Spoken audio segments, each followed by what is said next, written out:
tonight at 3:13. Don't be in the basement. Martin tried to leave town. He packed a bag, keys in hand, shaking.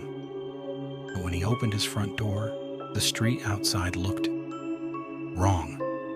Fog sat heavy, thick like cotton. The end of the road vanished into gray, and at the edge of his yard, standing perfectly still, was Elias. Martin tried again. Old like. How old? Elias finally met his eyes with the one good eye. Old enough to remember names. That night, Martin couldn't sleep.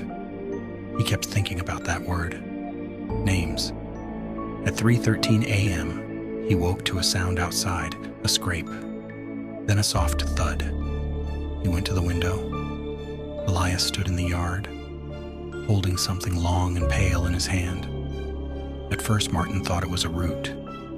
Then Elias lifted it into the moonlight. Gentle, almost respectful. It was a human bone. Elias tilted his head like he was greeting an old friend and whispered a name that carried strangely in the cold air. Abigail? Then he slid the bone into his coat like it belonged there, and walked back inside without turning on a light. Martin reported it. Of course he did. But the officer who came by glanced at the yard, shrugged, and said the whole street was old ground. 2 days later, renovation crews were called to 313.